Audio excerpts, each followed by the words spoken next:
Bonjour à tous. Une petite intro. On fait donc une série d'interviews sur un panel de validateurs afin de permettre aux délégateurs de se faire une meilleure idée de chacun d'entre eux. Et on reçoit justement aujourd'hui Imperator afin de faire un tour d'horizon avec lui. Je suis en présence de Mandawan et bien sûr de Cam de chez Salut. Imperator. Bonjour à tous. Salut. Pour rentrer directement en matière, est-ce que tu peux nous présenter, s'il te plaît, Imperator, Ouais. depuis quand Imperator existe, votre équipe et vos Mmh. fonctions distinctes? Ouais. Alors du coup, Imperator, on a commencé notre activité exactement en février, 2021. Donc ça va bientôt faire, 2 ans là, très bientôt Mhm. et en fait, l'histoire d'Imperator, c'est, alors Dylan et Ibrar qui sont les 2 cofondateurs d'Imperator, qui sont à la base data engineers, qui ont Ouais. travaillé dans des entreprises françaises chez SFR et Banque de France.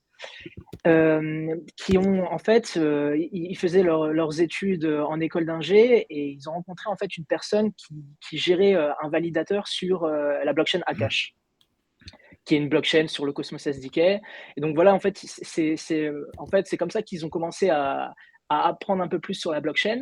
Et en parlant avec, du coup, cette personne-là qui avait son validateur sur Akash, ils ont décidé en fait de se lancer, de créer, leur propre validateur et de tester en fait la technologie. Et l'idée en fait, c'était, d'abord de créer un premier node. Donc, Mhm. ils ont gardé en fait sur Akash, mais à l'époque, Akash, c'était un projet, enfin, assez connu et c'était du coup très difficile pour, voilà, une personne, un ingénieur, qui avait pas forcément énormément de fonds, de rentrer dans l'actif set de la blockchain. Je crois qu'à l'époque, c'était, enfin, ça se comptait en millions, hein, en millions de dollars, donc c'était vraiment énorme. Donc en fait, ils ont commencé à rechercher, d'autres, petits projets qui commençaient à se lancer en fait sur l'écosystème Cosmos, et ils ont discuté, ils ont rencontré en fait, les personnes qui gèrent la blockchain, Key, donc la Key Foundation en fait. Et c'est comme ça que, enfin, ils ont commencé à discuter avec les ingénieurs de la Key Foundation et ils ont décidé en fait de faire le premier node, donc leur premier validateur sur, la Keychain. Donc c'est comme ça en fait que, Imperator a commencé, donc d'abord sur la Keychain, après ils ont commencé à s'étendre un peu plus sur, d'autres blockchains, Persistance. Et au fur et à mesure, donc voilà, ils ont commencé encore à se lancer sur d'autres chaînes. Et c'est à l'époque, en fait, 2021, juin, il y a eu le lancement, d'Osmosis, donc qui est devenu après, un énorme succès, hein, vu que c'est le plus gros DEX actuellement, sur l'écosystème Cosmos. Et à ce moment-là, en fait, à l'époque, en fait, sur le Discord d'Osmosis, il y avait pas grand monde, hein. Il y avait, donc c'était encore très simple de discuter avec les développeurs d'Osmosis, avec Sunny, avec Dev et tous les autres. Et donc du coup, Dylan et Ibrar ont voulu en fait, voir comment ils pouvaient, aider, cette team-là. Et Sunny leur a dit, «Nous, on aimerait en fait avoir un dashboard pour avoir des, data sur le DEX Osmosis». Mhm. Enfin, n'importe quelle de data, hein, par exemple, le volume, le prix des tokens, et cetera. Et donc ils ont commencé en fait à travailler sur ce projet-là. Et ils ont fait en fait ce qui aujourd'hui est, le site info d'Osmosis, hein, le info.osmosis.zone. Donc Ouais. c'est comme ça en fait que tout a, enfin, que vraiment tout a décollé, parce que Sony a beaucoup aimé le travail, il les a recrutés ensuite en tant qu'ingénieur, data engineer chez Osmosis. Du coup, Imperator en fait est devenu un validateur assez important, sur la blockchain Osmosis, aussi. Donc c'est comme ça qu'on s'est fait une réputation. Et au fur et à mesure du temps, en fait, voilà, il y a eu pas mal de projets du coup qui se lançaient sur l'écosystème Cosmos. Il y a eu Juno, il y a eu Evmos, il y a eu tous les autres. Et en fait, ils arrivaient à un moment où, ils avaient besoin en fait d'une personne qui pouvait gérer aussi le business développement. Parce que en fait, il y avait beaucoup trop de projets. C'était dur, enfin c'était difficile de tout suivre. Donc il fallait en fait une personne qui puisse, suivre un peu tous les projets, gérer le business développement, parler avec, l'ensemble des teams, voir si le projet, a vraiment de la valeur, et si c'est le cas, se joindre en tant que validateur sur la chaîne. Et à ce moment-là, moi, je finissais mes études, hein.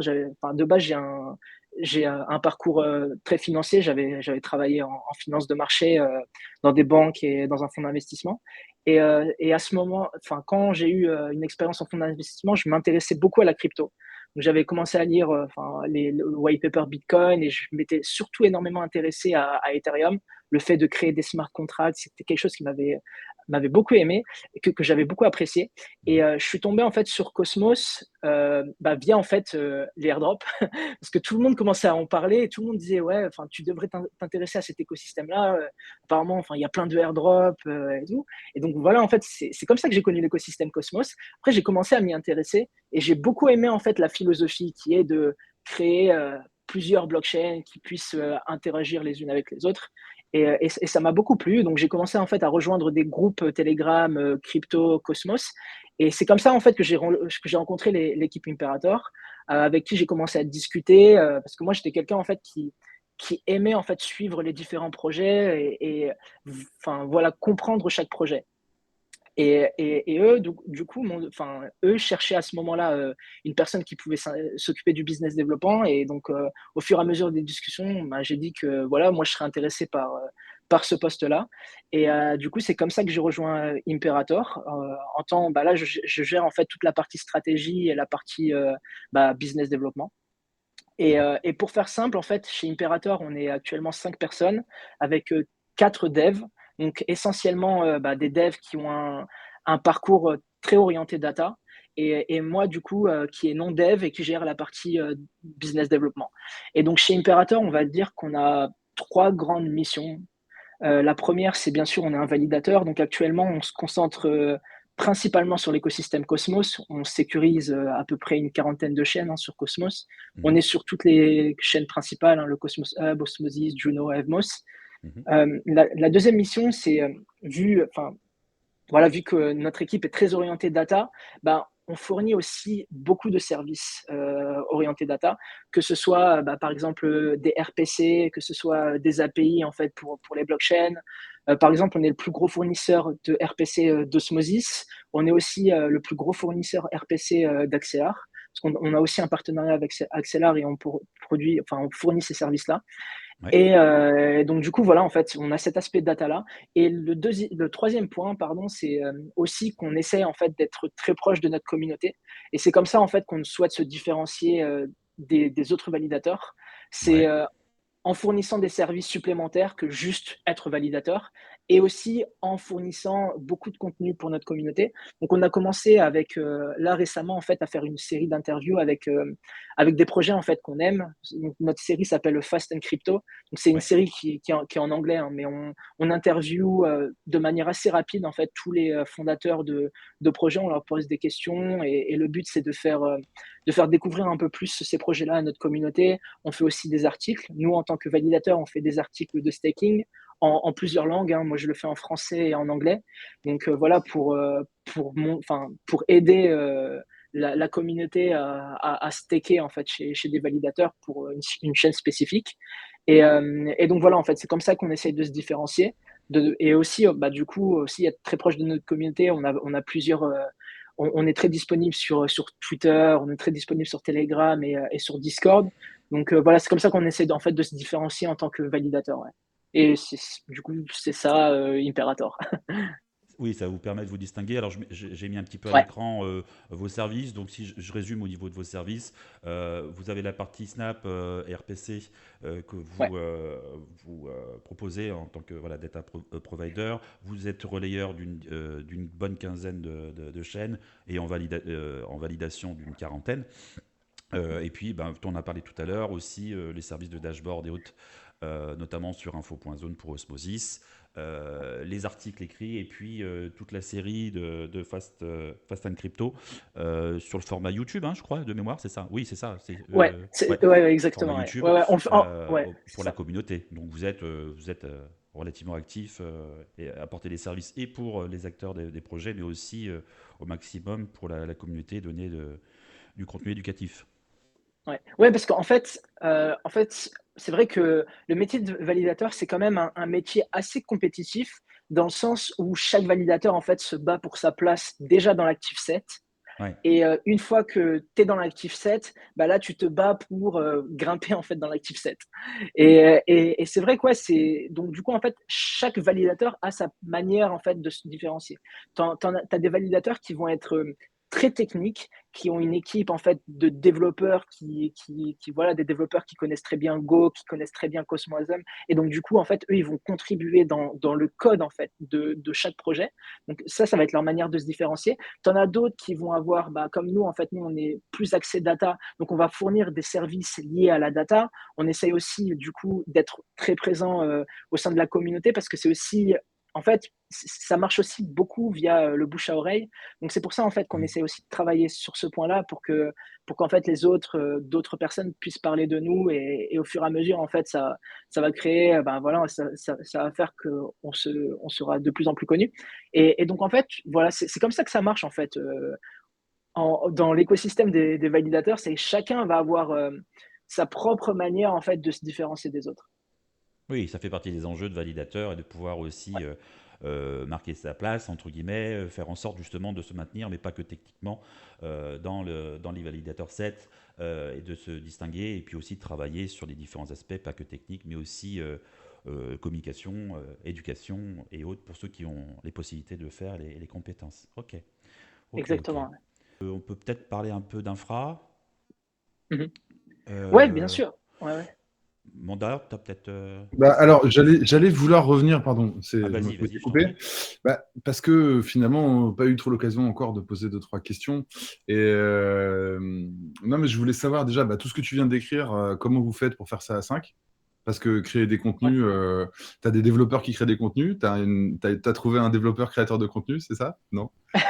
Non, en fait, toute la partie en fait communauté, enfin contenu, c'est moi qui va gérer ça. Donc c'est moi, je suis tout seul sur cette partie-là et c'est moi qui gère cette partie-là. D'accord. Et tu Ouais, dors ouais. quand même un peu la nuit et ça va. Ok. Ouais, non, ça va en fait, hein, enfin, ça va. Et après, c'est aussi une passion pour moi. Donc D'accord. finalement, en fait, c'est pas si compliqué. J'arrive à gérer, ouais.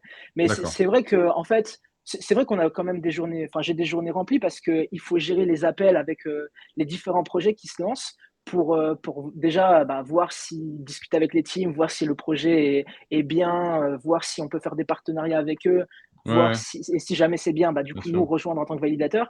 Et de l'autre côté, en fait, tu as toute cette partie gestion, contenu, communauté qu'il faut aussi faire. Mais ouais, en fait, moi, personnellement, c'est une passion, donc je sens pas. Enfin, ça va, tu vois.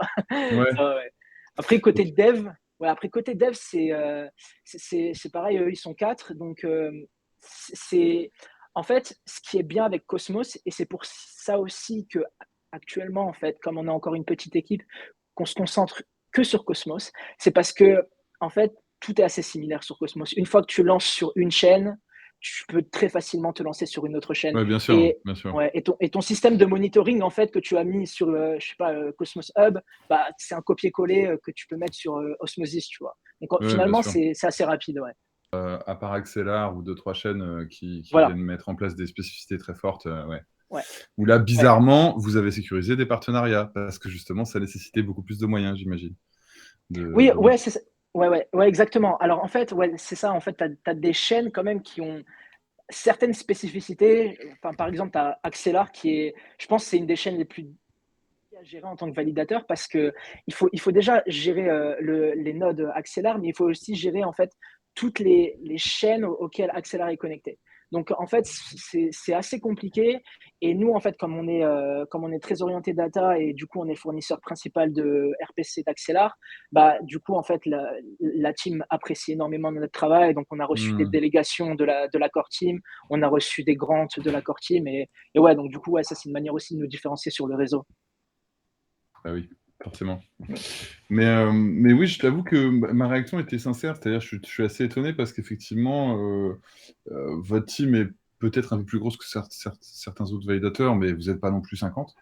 Et pour autant, c'est vrai que j'ai le sentiment de vous avoir toujours trouvé au rendez-vous quand je cherchais à vous parler sur Discord. Quand je regarde, je t'avoue que j'ai fait mes devoirs. Je suis allé regarder un petit peu si vous faisiez les vôtres côté votation, c'est-à-dire est-ce que vous êtes bien actif, tu vois, sur toutes les Ouais. proposals. Et je vois que ouais, bah, vous êtes systématiquement dans entre guillemets l'active set aussi côté votation, même si c'est pas déterminant pour l'active set, mais tu vois, vous êtes toujours dans la zone verte déterminée par le protocole, donc c'est cool. Et tout le monde n'y arrive pas quoi, en tout cas. Ouais, Donc, en fait, ouais, je pense que c'est, bah, en fait, le truc, c'est que, ouais, on a une bonne gestion et je pense que aussi nos développeurs, gère très bien en fait tu sais, enfin, on a tout un système de bots. Par exemple, sur Discord, une fois qu'il y a une gouvernance proposal qui pop, en fait, on reçoit direct une alerte. Donc, on commence tous ensemble à regarder en fait de quoi parle la proposal, et après, en fait, on décide tous ensemble d'un vote, et c'est comme ça qu'on la met en chaîne. Mais c'est vrai en fait, on a tout automatisé, qui fait que bah, finalement, en fait, on n'a pas énormément de choses à faire, à part juste après, tu vois, juste suivre ce qui se passe. Mmh. Ouais. OK. Et bah, sinon effectivement, comme Atreyu suggérait, moi c'est vrai que j'avais des questions, enfin toutes bêtes, hein, mais est-ce que vous avez des particularités, en tant que validateur, ou des choses à revendiquer côté, bah, c'est vrai que la notion, d'infra, de où est-ce que vous hébergez, de qualité de service, je sais que c'est des Ah choses dont oui, les validateurs aiment bien parler, donc tu as peut-être des choses à dire ouais. là-dessus? Ouais, ouais, bien sûr. Alors, en termes d'infrastructure, alors nous, on a en fait une gestion qu'on fait bah, sur chaque chaîne du Cosmos SDK. C'est que, alors, au niveau des nodes, on a toujours en fait un node principal, et à chaque fois, en fait, sur chaque chaîne, on a 2 nodes de backup. Ce qui fait qu'une fois, enfin, si jamais on a un souci avec notre node principal, en fait, on peut switch directement sur les nodes de backup, et donc du coup, en fait, grâce à ça, en fait, on arrive à gérer un uptime, enfin, très bon. Donc c'est comme ça qu'on fait. Ensuite, au niveau des fournisseurs, nous, ce qu'on fait, alors déjà, en termes de localisation, on reste basé, surtout en France, et on a quelques nodes aussi en Europe, en Allemagne et au Royaume-Uni. Mais on veut quand même rester en Europe enfin, pour une raison simple, c'est que maintenant, en fait, on commence à avoir des blockchains qui demandent en fait à avoir un block time de plus en plus rapide. Je pense à Injective. Injective, c'est, je crois, 1 seconde de block time. Et à l'époque, en fait, ce qu'on voulait faire, c'était pour la décentralisation, on avait des nodes un peu partout dans le monde, hein. On en avait à Singapour, en Australie et tout. Mais le souci qu'on avait, c'est qu'on ratait beaucoup de blocs à cause de la distance. Voilà, donc à cause de cette distance-là, en fait, ça faisait qu'on ratait des blocs. Donc du coup, en fait, on a changé cette infrastructure à cause de ça, hein, et on va avoir de plus en plus de chaînes qui vont vouloir avoir des block times de plus en plus rapides. Donc maintenant, on s'est reconcentré en fait sur l'Europe, et ouais, on est principalement basé en France, et ouais, on a quelques nodes, mais pas énormément, hein, comparé à ce qu'on a en France. Mais ouais, on a quelques nodes en Allemagne et au Royaume-Uni. Ensuite, au niveau des fournisseurs, nous, ce qu'on utilise, c'est pareil, du français. On utilise surtout OVH et Skyway. Et pourquoi on fait ça? Bah, tout simplement, pareil, hein, c'est pour la décentralisation, parce qu'en fait, sur- quand tu regardes en fait les validateurs sur une blockchain, très généralement, c'est des Américains, et très généralement, en termes de fournisseurs, c'est du AWS ou du Google Cloud Platform. Donc, en fait, nous, on veut quand même se différencier de ça, parce que c'est pas bon pour la chaîne, et on veut vraiment, tu vois, enfin, vraiment, on est très aussi axé décentralisation, c'est important pour nous. Donc, on utilise des fournisseurs français, parce qu'il y en a très peu, hein. Finalement, il y a très peu de validateurs français quand même sur Cosmos. On doit être, je pense que ça doit se compter à peu près sur les doigts d'une main, hein. Ouais, bientôt En de tout pouvoir cas, te le dire, vu que notre but, c'est tous les interviewer, on va ouais. faire ce recensement pour toi. Non, je pense, ouais, enfin, ouais, on est vraiment peu. On doit être, On je est, pense, en une vous êtes 8, à peu hein. près 8, c'est ça, ouais, à peu Ouais, près. 8, ok, Ouais, ouais, ouais, ouais, grosso ouais, modo, voilà. un peu moins Donc, d'une dizaine. ouais, ouais, donc, enfin, voilà, donc du coup, enfin, on a l'avantage du coup d'être peu, et donc du coup, on peut apporter en fait notre petit côté décentralisation sur la chaîne. Donc c'est pour ça en fait que, ouais, en fournisseur, on utilise surtout du français. Ouais. Et du coup, ouais, Ok, c'est à peu près ça notre architecture. Ouais. Ok, ok. ça Vous assurez marche. aussi le SLA, la garantie slashing, je crois. Je tiens à le préciser. Ouais, ouais. Ouais, En fait, on couvre contre le soft slashing. Alors, ouais. juste peut-être pour différencier, en fait, il y a 2 risques quand tu es un validateur, et quand une personne délègue chez un validateur, elle peut être soumise à 2 types de risques. Le premier, c'est le soft slashing. Donc, un soft slashing, c'est quand un validateur rate enfin, beaucoup de blocs, et donc, du coup, son uptime baisse énormément, et donc, du coup, il peut être soumis à du soft slashing. Et le soft slashing, en fait, c'est une partie des tokens qui sont délégués chez le validateur qui sont brûlés. Généralement, c'est assez faible, hein. Sur le Cosmos Hub, de mémoire, c'est 0,01% Mhm. des délégations qui sont brûlées. Par contre, l'autre risque, Ah oui, et ça aussi, ça c'est important côté infrastructure. Le plus gros risque en fait chez un validateur, c'est la double signature. Donc ça, c'est quand un validateur signe 2 fois le même bloc. Donc ça, c'est un énorme risque considéré comme de la manipulation de blockchain. Ouais. Et quand ça arrive, bah, du coup, là, c'est beaucoup plus gros. Là, c'est à peu près, sur le Cosmos Hub, c'est 5% C'est 5%, ouais, c'est ça. des, Ouais. ouais, des délégations qui sont brûlées, ce qui est énorme, hein. Sur Evmos, c'est encore plus, c'est 10%. Donc voilà, si vous avez délégué en fait chez un validateur et que ce validateur double signe, bah, 10% de ce que vous avez déposé chez ce validateur-là bah, est brûlé. Donc ça, c'est un énorme risque. Et c'est pour ça aussi, ça, vous, en tant que délégateur, ou quand une personne veut déposer chez un validateur, il faut aussi demander comment le validateur bah, comment le validateur gère ce risque-là. Et généralement, en fait, il y a 2 moyens en fait, de gérer ce risque-là. Il y a TMKMS ou ce qu'a développé Strangelove, qui est Horcrux.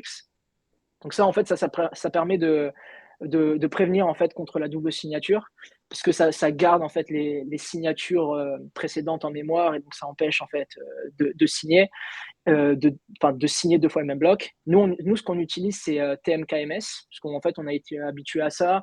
On n'a pas trop regardé Horcrux, mais TMKMS, ça marche très bien, et pour nous, pour notre infrastructure, c'est convenable en fait pour nos développeurs. Donc ouais, c'est ce qu'on utilise Et pour prévenir pour contre expliquer la double peut-être aux signature. gens, on l'a un petit peu évoqué déjà dans une précédente interview, mais ce qui est intéressant, je crois aussi, c'est que ça vous permet de séparer finalement vos serveurs et vos clés privées, finalement.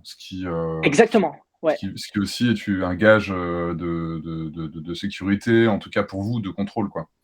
Ouais, exactement. En fait, ça sépare ton signer node, et donc du coup, ouais, c'est un gage de contrôle supplémentaire. En fait, c'est une couche de sécurité supplémentaire pour les validateurs, et c'est pour ça que c'est très, très important, vous, en tant que délégateur, si vous pouvez, discuter avec votre validateur, leur demander, directement, comment ils gèrent, la double signature. Comment ils préviennent contre le risque de double signature. Ouais, C'est c'est très un très bon important. conseil. Merci de le donner, ouais, tu as bien raison. Mmh. On n'y pense pas parce qu'en fait, on ne comprend pas techniquement ce que ça veut dire, donc on Ouais, risque pas de demander, hein.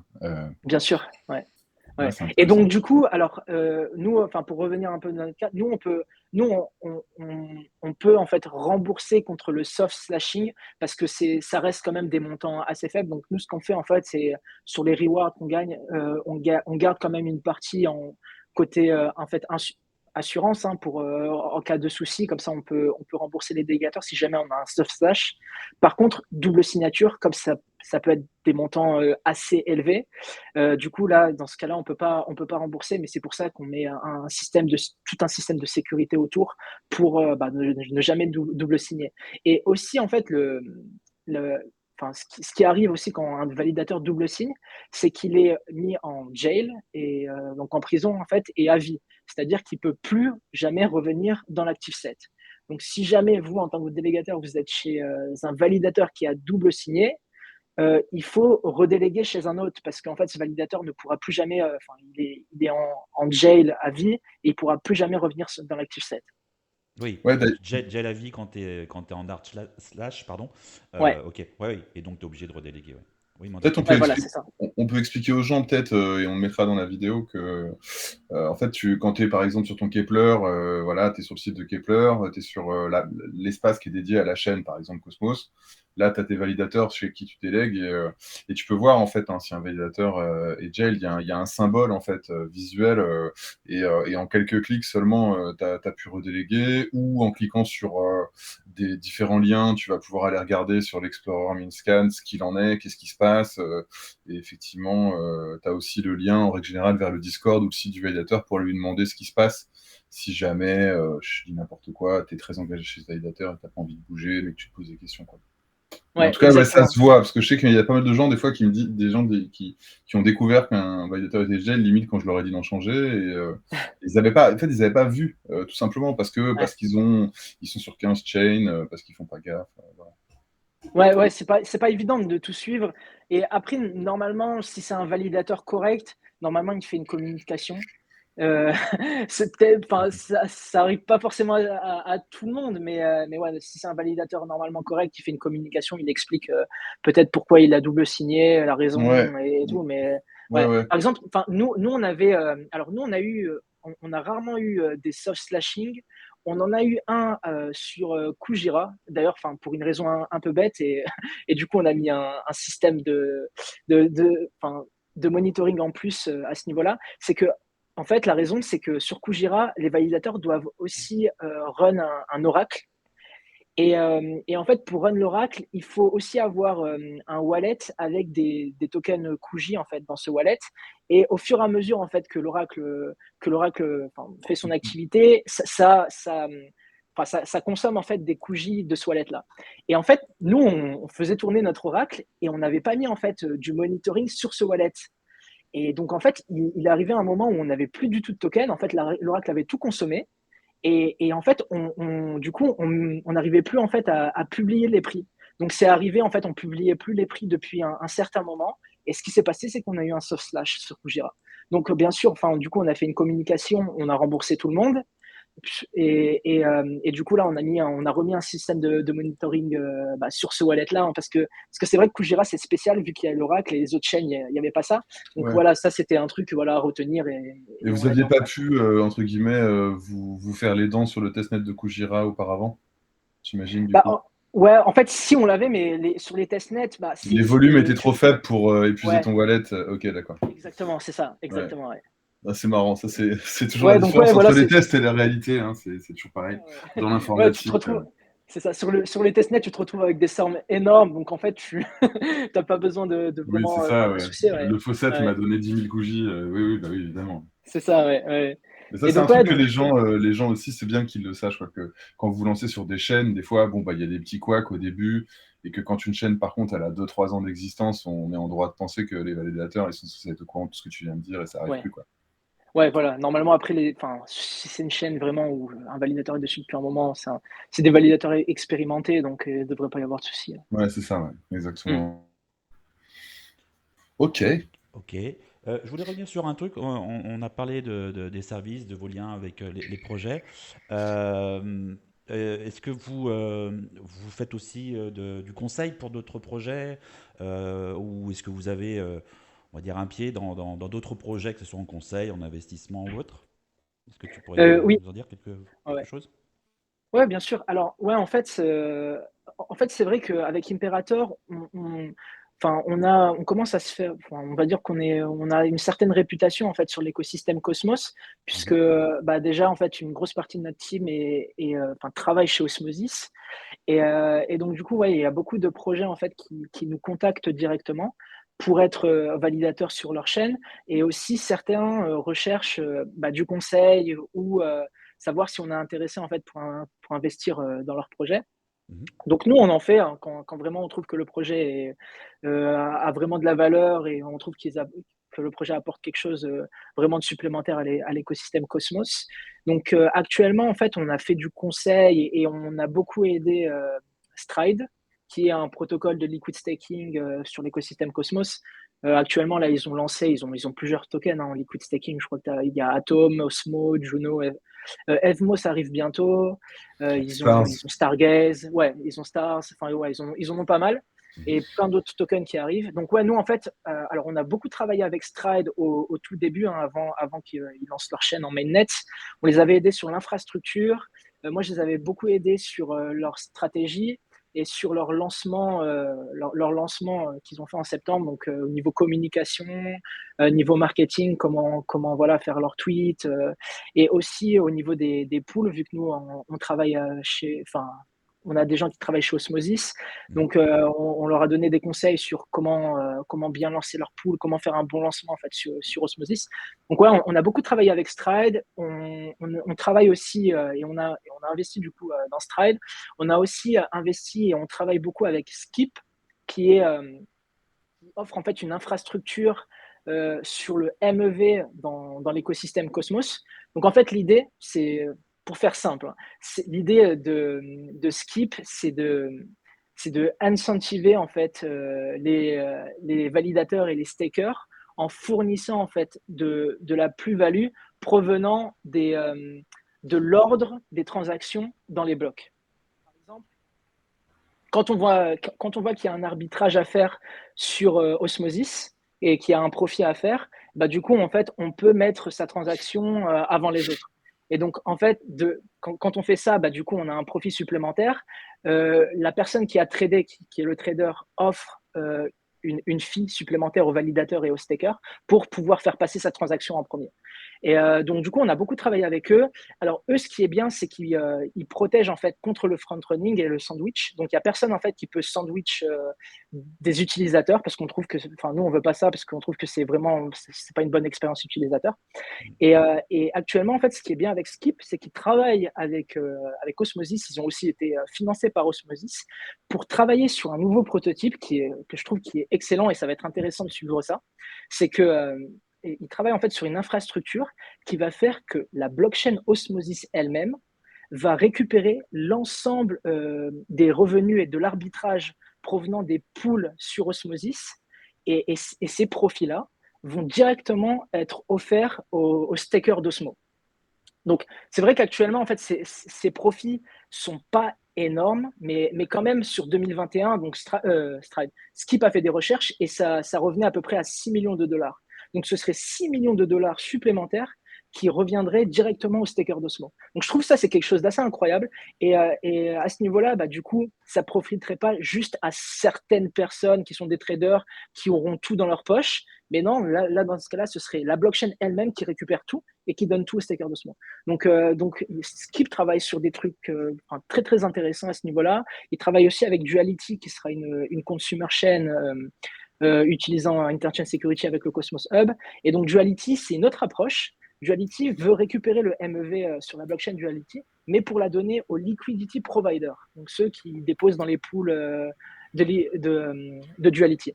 Donc en fait, ça, ce sera quelque chose de très intéressant et important à suivre parce qu'on va arriver en fait à chaque projet qui va avoir sa propre approche vis-à-vis du MEV, trouver une solution, travailler avec Skip pour trouver une solution.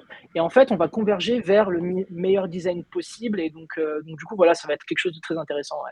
Donc, ouais, en fait, nous, on a beaucoup aidé Stride, Skip. On aide aussi beaucoup Duality. C'est une équipe qu'on adore et qui va du coup lancer sa consumer chaîne. Après, niveau des chaînes, on a aussi investi et on aime bien Nibiru. Donc, c'est Nibiru, qui sera en fait une chaîne axé vraiment trading. Pour ceux qui connaissent bien Ethereum, en fait, ce sera un AV Frax Uniswap sur une blockchain Cosmos. Donc voilà, on pourra faire du lending, on pourra faire, il y aura un stablecoin et on pourra faire du trading sur des dérivés comme des perps. Donc, ouais, on aide aussi Nibiru. Et ouais, principalement, c'est ça, ouais. Et c'est essentiellement ça. Enfin, et ça, c'est des projets, parce que bon, Stride, c'est sorti. Ouais. Mais par exemple, Duality ou Nibiru, c'est pas sorti, ouais. C'est pas sorti, et même ça en est où? C'est à quel stade de développement ces projets-là? Alors, pour Duality. À peu près, quoi. Ouais, alors pour Duality, pour l'instant, c'est simple, ils attendent qu'il y ait Interchain Security pour se lancer. Ouais, donc, alors, au niveau d'ICS, ça devrait sortir. Il y aura une première proposal sur la version 1 de Interchain Security qui devrait sortir normalement début février. Donc, on est en discussion avec l'équipe qui s'occupe de ça, Informal. Ils espèrent sortir la première proposal le 8 février. Mais après, bien sûr, ça peut être un peu plus long, hein, ça va dépendre. Mais ouais, ça devrait. Donc voilà, en fait, les gens pourront d'abord voter, accepter Interchain Security sur le Cosmos Hub ou non. Et si ça passe, du coup, en fait, on va voir les proposals des consumer chains. Du coup, en fait, les gens pourront voter. Par exemple, Duality, les gens vont pouvoir voter pour accepter Duality en tant que consumer chain ou non. Et concernant Nibiru, alors eux, ils sont encore en cours de développement, mais ils espèrent lancer en mars cette année. Ah, c'est très, très proche. Ouais, c'est proche. Ouais. Ok. Ouais. Ok, ça marche. Donc ouais, c'est à peu près ça. Ouais. Après, ouais, c'est vrai que Interchain Security, ça va. Normalement, ça peut être intéressant. Donc, moi, j'ai mon propre opinion sur Interchain Security. Mais justement, on s'était noté qu'on voulait en parler avec toi parce qu'on avait, on avait ce souvenir-là, mon petit Cam. Okay. Et est-ce que ça te dit de nous en parler un peu parce que c'est intéressant de t'entendre là-dessus finalement. Ouais. Si ça te dérange pas. Hein. Non, bien sûr, ouais. Alors, en fait, moi, j'ai plusieurs problèmes en fait avec Interchain Security.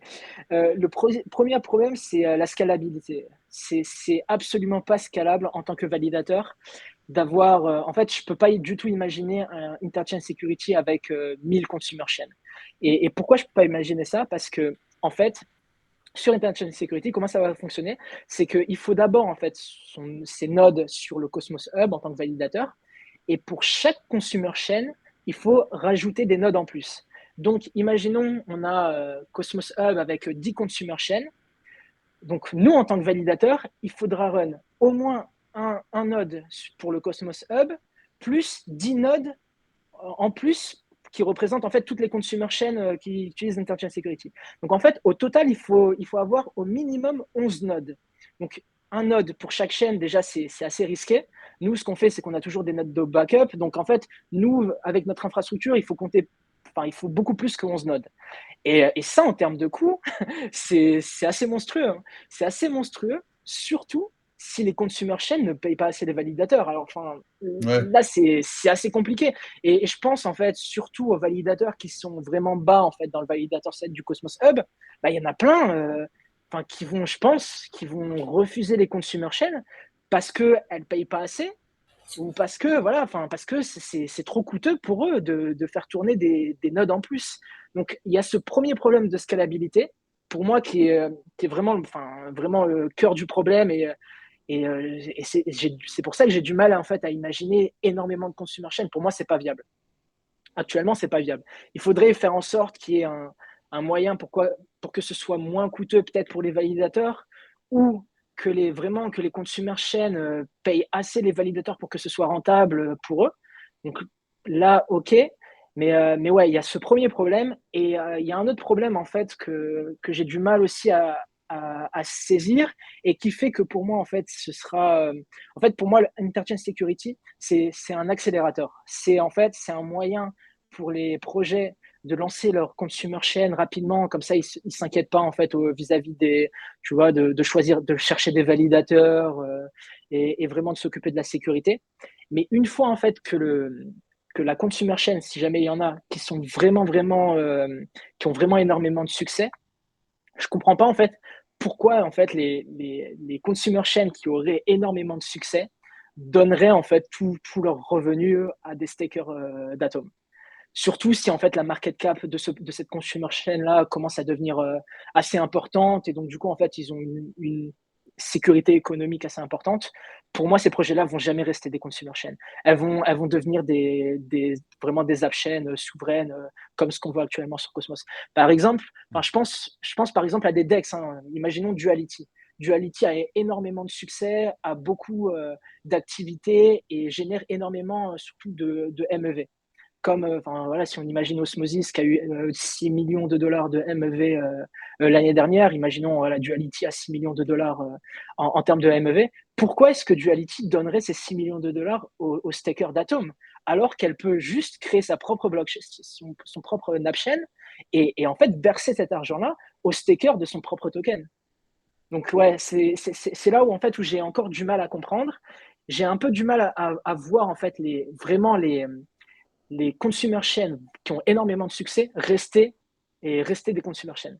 Et si c'est le cas, si jamais en fait toutes ces chaînes qui ont du succès partent, bah, du coup en fait on se retrouvera avec un interchain security, soit avec des chaînes bah, du coup qui rapportent quasi rien, qui sont quasi mortes parce elles peuvent pas en fait devenir leur propre chaîne, ou alors ça c'est intéressant, c'est en fait des consumer chains qui peuvent rester des consumer chains parce que en fait elles se concentrent uniquement sur la sécurité. Et là, je pense directement au stablecoin. Par exemple, le native l'USDC en natif.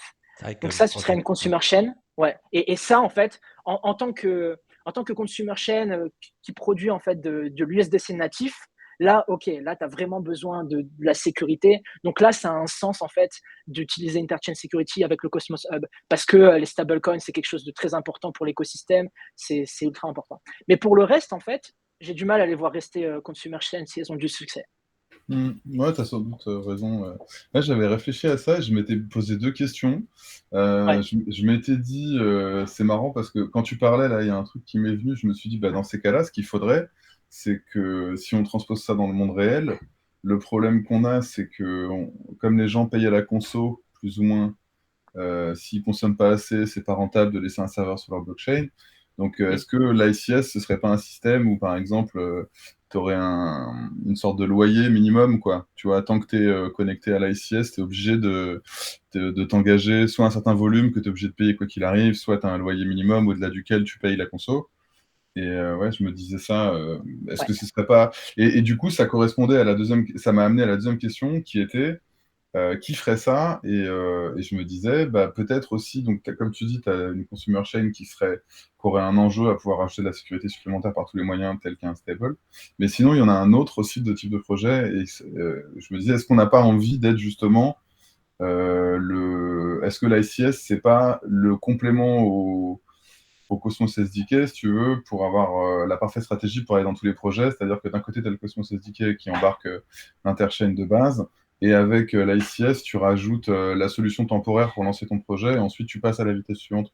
Et du coup, le ouais, Cosmos ICS serait toujours une sorte d'incubateur à projet futur, ouais. quoi. C'est Et ben, possible, ça ouais. aussi. Ouais, bah, justement, ouais, et pour moi, c'est exactement ça, hein. ICS, c'est vraiment un incubateur, accélérateur en fait de projets, enfin, qui permet en fait d'apporter en fait enfin, de la flexibilité pour un projet qui veut pas, tu vois, se soucier Ouais. vraiment Mais même des finalement, je me dis, validations même toute si les faciles. projets ne restaient que pour un certain temps, ce Ouais, serait pas forcément trop grave. Je me dis si ça se renouvelle tout le temps, et peut-être si tu cumules ouais. ça avec un effet de loyer, enfin de location de Alors, l'ICS, quoi. alors, ouais, le seul truc, c'est que oui, ça peut fonctionner. Après, il faut qu'il y ait à chaque fois en fait du renouvellement de projets intéressants. Ouais, Si on ouais. a, ça, c'est assez compliqué, ouais. Mais oui, clairement. Et pour cette histoire, pour ton histoire, tu de loyer. Alors moi, je suis complètement pour ça, hein. C'est vraiment avoir vraiment, tu vois, vraiment quelque chose de fixe sur lequel on dit au consumer chain, si jamais vous utilisez Interchain Security, vous devez payer tant en fait pour les stakers d'Atom ou pour les validateurs.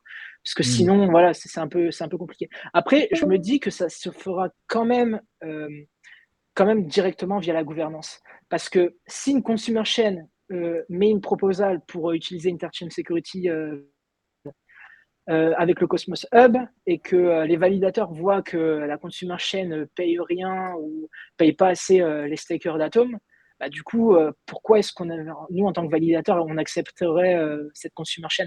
À part si vraiment ça accepte, enfin, il y a quelque chose de très important et il y a une utilité vraiment très importante là-dessus. Je pense à Circle. Circle, pour moi, nous, honnêtement, hein, enfin, moi, je vois ça comme ça. Circle, si je la vois arriver en tant que consumer chain, même si elle ne paye pas, je l'accepterai quand même en tant que consumer chain parce que l'USDC natif, c'est ultra important pour l'écosystème. On n'en a pas, enfin, là, on vit juste avec des stablecoins bridgés via Axelar qui provient d'Ethereum. Et c'est ultra risqué. Donc, ouais, on a vraiment besoin de stablecoin natifs. Donc, ça, clairement, oui. Mais après, pour d'autres projets qui veulent juste voilà, bénéficier de la sécurité du hub et rien payer. Enfin, là, c'est un peu, voilà, c'est un peu opportuniste et ouais, enfin, là, il faut dire non, enfin, payer. Enfin, vous devez payer quand même les stakers d'Atom et les valideurs. Enfin, on a la blockchain la plus sécurisée de l'écosystème. Si vous voulez l'utiliser, enfin, ouais, il faut payer une sorte de loyer. Ouais. Moi, je suis d'accord avec ça, ouais. Ouais. Et puis l'importance de maintenir aussi, ou en tout cas de supporter, de soutenir les validateurs, puisque tout le monde n'aura pas les moyens d'aller faire Ouais, 11 notes par chaîne, enfin par validation. ouais, Ça va être un enjeu clairement. de Bah, l'ICS. bah, en fait, ouais, clairement. Bah, en fait, tu sais ce qui va se passer si jamais si jamais il y a beaucoup de consumer chains qui sont acceptés et que en fait c'est pas rentable pour les validateurs, bah, on va commencer à avoir de plus en plus de validateurs avoir des taux de commission ultra élevés. Ça va pas être bon pour les stakers Ouais. d'Atom. Donc Non, ouais, mais je enfin me dis voilà. après, le système va faire ce qu'il a à faire, c'est-à-dire Ouais, via la gouvernance, l'ICS, il y aura une V2 qui sera complètement oui, différente, tu vois, voilà. Mm. où ça Ouais, se ouais. trouve, la validation de chaînes consumer, elles se feront directement sur le node principal et on aura trouvé un moyen d'optimiser le bordel. Enfin, je sais pas. De toute façon, il y a 3 ans, on n'imaginait pas tout ça, donc je me dis, bon. Et puis c'est Ouais. prévu d'ailleurs, il y a plusieurs versions, il y a la CS 1, 2, 3, Oui, donc il y oui, a non, aussi des Ouais. choses mais qui sont prévues dans ce sens, je dis ça se pour trouve rappel en plus, ouais, mais en plus, pour oui, ceux qui t'as nous raison. écoutent. Mais non, mais le mec, il fait comme s'il savait pas en plus. Oui, non, t'as raison. Non, c'est plus, ouais, je faisais référence au fait que de toute façon, le principe est que nos chères blockchains évoluent naturellement. Dès qu'un truc marche pas, la gouvernance met en place une solution et ça évolue, quoi.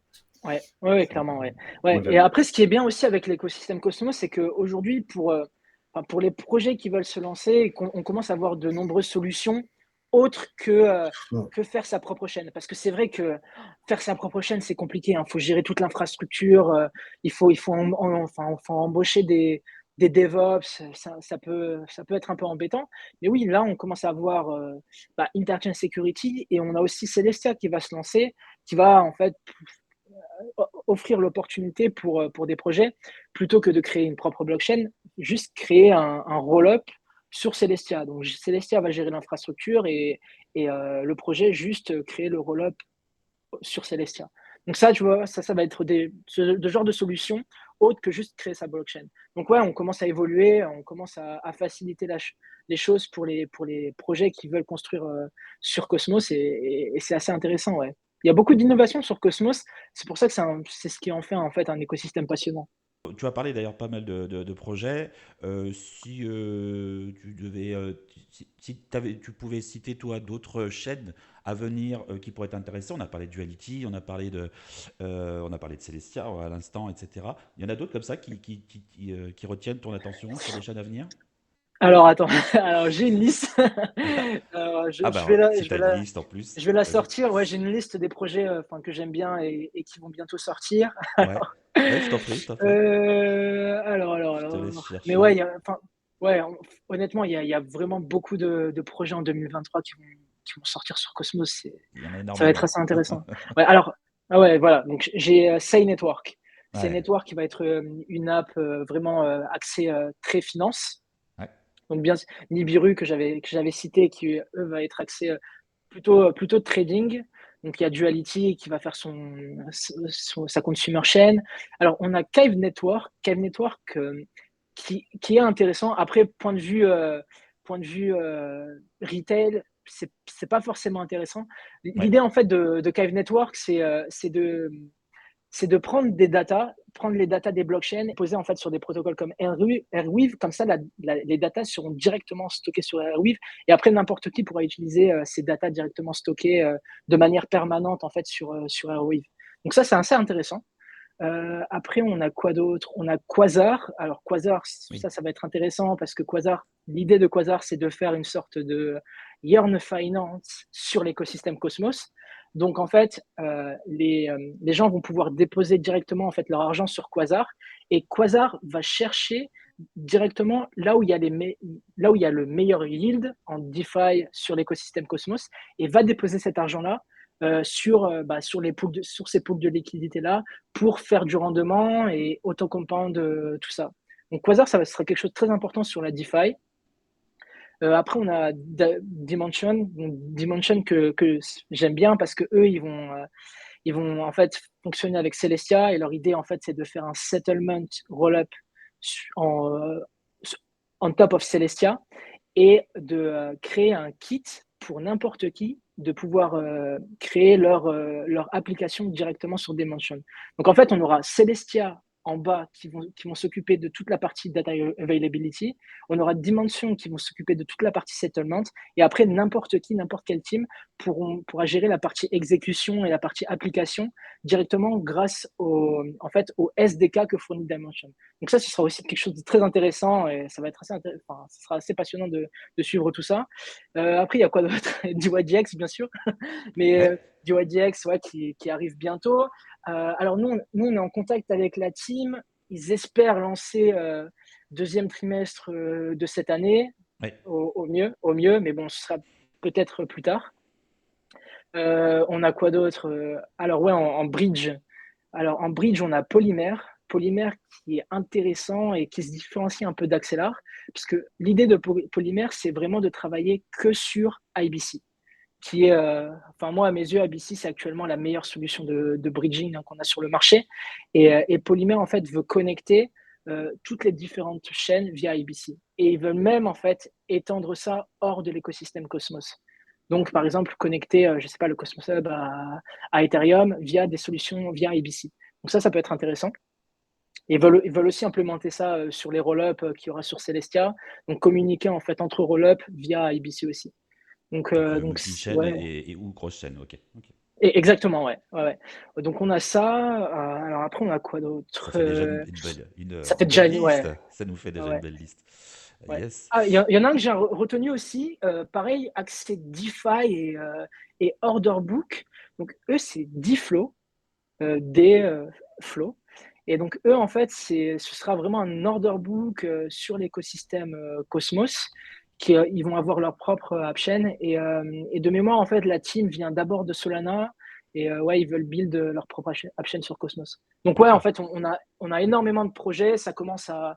En fait, depuis l'annonce d'YDX, on a énormément de teams qui commencent à s'intéresser à l'écosystème Cosmos et voient en fait la plus-value que ça apporte.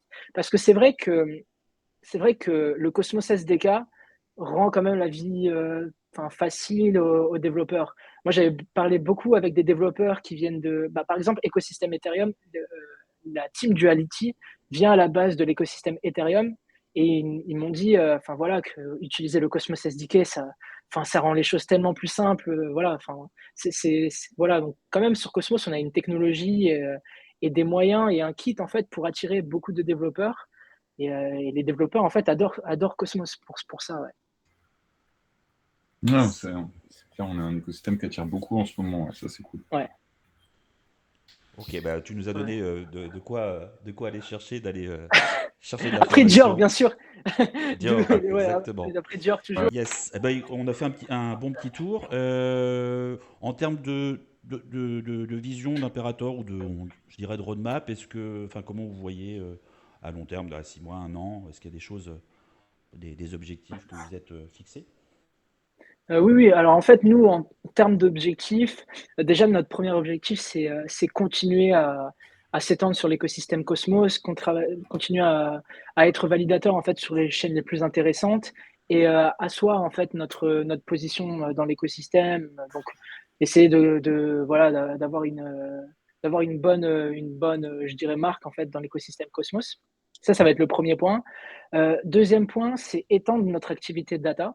Parce qu'en fait, c'est vrai que sur Cosmos actuellement, on a très peu, par exemple, de dashboard ou très peu en fait d'informations, de données sur l'écosystème hein, de manière générale, pas sur une chaîne spécifiquement, mais sur l'écosystème. Et ça, c'est quelque chose sur laquelle on aimerait travailler. Donc, fournir en fait ces services pour que, parce que nous, on a quand même ouais, pas mal de compétences dans ce domaine-là. Donc, fournir des API des différentes chaînes pour qu'ensuite des développeurs qui, eux, ont de très bonnes compétences au niveau des dashboards, puissent créer peut-être des dashboards en utilisant nos services, voilà, pour montrer en fait différentes ouais, data de l'écosystème de manière générale. Donc ouais, nous, on aimerait un peu plus travailler sur cet aspect-là. Et dernier point, c'est aussi s'étendre en tant que validateur hors de l'écosystème Cosmos. Parce que c'est vrai que l'écosystème Cosmos, c'est un univers vraiment passionnant, mais ça reste quand même un univers qui est encore voilà, en cours de croissance, qui est encore assez jeune. Et comparé à d'autres écosystèmes qui sont quand même beaucoup plus gros, voilà, nous, on aimerait quand même s'étendre peut-être sur d'autres chaînes. Alors, on a commencé actuellement un petit peu. On a un premier validateur sur Ethereum et on aimerait voilà, s'étendre sur d'autres chaînes qu'on trouve intéressantes. Ouais. On a choisi Ethereum parce qu'on trouve que c'est vrai que la philosophie entre Ethereum et Cosmos est assez similaire. Hein. C'est des écosystèmes qui ne sont pas backés par énormément de VC. C'est des systèmes où, voilà, on a quand même de très fortes communautés de développeurs. Et donc voilà, on a commencé par Ethereum, mais oui, s'étendre peut-être aussi à d'autres blockchains. Ok, Donc ouais, c'est ça nos objectifs. très bien. Ok. Eh ben, je pense qu'on a fait un bon petit tour d'impérateur. Je te remercie Ouais. encore euh, de nous avoir rejoints pour cet entretien, de faire un bon tour d'horizon. Ça donnera voilà, aux auditeurs, à ceux qui nous écoutent, un avis qui pourront se forger. Je vous invite d'ailleurs à regarder, si vous souhaitez, on vous mettra en suggestion les autres interviews qu'on a pu faire précédentes, que ce soit sur le sujet de la délégation de la gouvernance et ses enjeux, et également d'autres validateurs, Nuxian, Icetech, vous avez tout en vidéo. Dernier petit rappel pour la commu, vous êtes les bienvenus sur notre Discord notamment. On se fera un plaisir de vous accompagner, de vous donner des conseils, discuter avec les validateurs, etc., etc. Merci à vous deux et je vous dis à très bientôt. Ouais. Également aux auditeurs À pour une bientôt. prochaine Ouais, vidéo. ça marche. Merci beaucoup, Merci. Cam. À plus. Salut. Merci à vous.